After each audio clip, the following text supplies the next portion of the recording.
नमस्कार दोस्तों, आप सभी का एक बार फिर से स्वागत है हमारे चैनल दुर्गा भक्ति मार्ग में। आज मैं आप सभी को सुनाऊंगी रविवार व्रत कथा एवं विधि। सर्व मनोकामनाओं की पूर्ति हेतु रविवार का व्रत श्रेष्ठ है। इस व्रत की विधि इस प्रकार है। प्रातः काल स्नान आदि से निवृत्त हो स्वच्छ वस्त्र धारण करें, शांति चित्त होकर परमात्मा का स्मरण करें। भोजन एक समय से अधिक नहीं करना चाहिए। भोजन तथा फलाहार सूर्य के प्रकाश रहते ही कर लेना उचित है। यदि निराहार रहने पर सूर्य छिप जाए तो दूसरे दिन सूर्य हो जाने पर अर्घ देने के बाद ही भोजन करें। व्रत के अंत में कथा सुननी चाहिए। व्रत के दिन नमकीन तेलयुक्त भोजन कदापि ग्रहण नहीं करना चाहिए। इस व्रत के करने से मान सम्मान बढ़ता है तथा शत्रुओं का क्षय होता है। आँख की पीड़ा के अतिरिक्त अन्य सब पीड़ाएं दूर होती हैं। रविवार की कथा। एक बुढ़िया थी। उसका नियम था वह प्रति रविवार को सवेरे ही स्नान कर घर को गोबर से लीपकर फिर भोजन तैयार कर भगवान को भोग लगा स्वयं भोजन करती थी। ऐसा व्रत करने से उसका घर अनेक प्रकार धन धान्य से परिपूर्ण था। श्री हरि कृपा से घर में किसी प्रकार का विघ्न या दुख नहीं था। सब प्रकार से घर में आनंद था।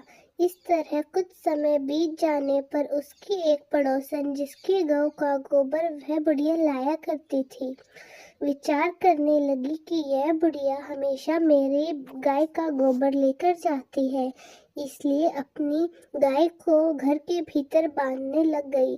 बुढ़िया को गोबर न मिलने से रविवार के दिन अपने घर को न लीप सकी, इसलिए उसने ना तो भोजन बनाया, ना भगवान को भोग लगाया और ना स्वयं उसने भोजन किया। इस प्रकार उसने निराहार व्रत किया। रात्रि हो गई और वह भूखी सो गई। रात्रि में भगवान ने उसे स्वप्न में दर्शन दिया और भोजन न बनाने तथा भोग न लगाने का कारण पूछा। बुढ़िया माई ने गोबर न मिलने का कारण सुनाया। तब भगवान ने कहा कि माता, हम तुमको ऐसी गाय देते हैं जिससे सभी इच्छाएं पूर्ण होती हैं, क्योंकि तुम हमेशा रविवार को गाय के गोबर से घर लीपकर भोजन बनाकर मेरा भोग लगाकर खुद भोजन करती हो, इसलिए मैं प्रसन्न होकर तुम्हें वरदान देता हूँ। निर्धन को धनवान, स्त्रियों को पुत्र देकर दुखों को दूर करता हूँ तथा अन्य समस्त में मैं मोक्ष देता हूँ। स्वप्न में ऐसा वरदान देकर भगवान तो अंतर ध्यान हो गए और बुढ़िया की आँख खुल गई तो वह देखती है कि आंगन में एक अति सुंदर गाय और बछड़ा बंधे हुए हैं। वह गाय और बछड़े को देखकर अति प्रसन्न हुई और उसको घर के बाहर बांध दिया और वही खाने को चारा डाल दिया। जब उसकी पड़ोसन बुढ़िया के घर के बाहर अति सुंदर गाय और बछड़े को देखी तो उसका हृदय द्वेष से जल उठा और उसने देखा कि गाय ने सोने का गोबर किया है, तो वह उस गाय का गोबर ले गई और अपनी गाय का गोबर उसकी जगह रख गई। वह नित्य प्रति ऐसा ही करती रही और सीधी सीधी बुढ़िया को इसकी खबर नहीं होने दी। तब सर्वव्यापी ईश्वर ने सोचा कि चालाक पड़ोसन के कर्म से बुढ़िया ठगी जा रही है, तो ईश्वर ने संध्या के समय अपनी माया से बड़ी जोर से आंधी चला दी। बुढ़िया ने अंधेरे के भय से अपनी गाय को घर के भीतर बांध लिया। प्रातःकाल जब बुढ़िया ने देखा कि गाय ने सोने का गोबर किया है तो वह आश्चर्यचकित रह गई और प्रतिदिन गऊ को घर के भीतर बांधने लगी। उधर पड़ोसन ने देखा कि बुढ़िया गाय को भीतर बांधने लगी और उसका सोने का गोबर उठाने का दाम नहीं चल सका, तो वह ईर्ष्या और डाह से जल उठी। कुछ उपाय न देख पड़ोसन ने उस देश के राजा की सभा में जाकर कहा, महाराज, मेरे पड़ोस में एक वृद्धा के पास ऐसी गऊ है जो आप जैसे राजाओं के ही योग्य है। वह नित्य सोने का गोबर देती है। आप उस सोने से प्रजा का पालन करिए। उस वृद्धा इतना उस वृद्धा को इतने सोने का क्या काम है, वह इतने सोने का क्या करेगी। राजा ने यह बात सुन तुरंत अपने दूतों को बुढ़िया माई के घर गाय लेने के लिए भेज दिया। बुढ़िया प्रातः ईश्वर का भोग लगा भोजन ग्रहण करने ही जा रही थी कि राजा के कर्मचारी गऊ खोल कर ले गए। वृद्धा काफी रोई चिल्लाई, किंतु कर्मचारियों के समक्ष कोई क्या कहता।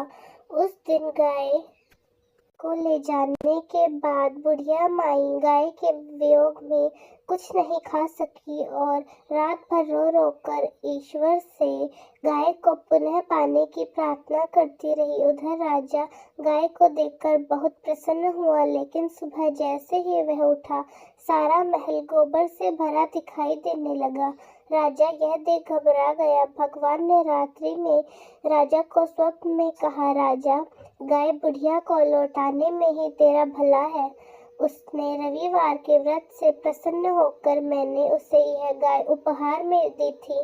प्रातः होते ही राजा ने वृद्धा को बुलाकर बहुत से धन के साथ सम्मानित कर गाय और बछड़ा बुढ़िया माई को लौटा दिया। उसके पड़ोसन दुष्ट बुढ़िया को बुलाकर उचित दंड दिया गया। इतना करने के बाद राजा के महल से गंदगी दूर हो गई।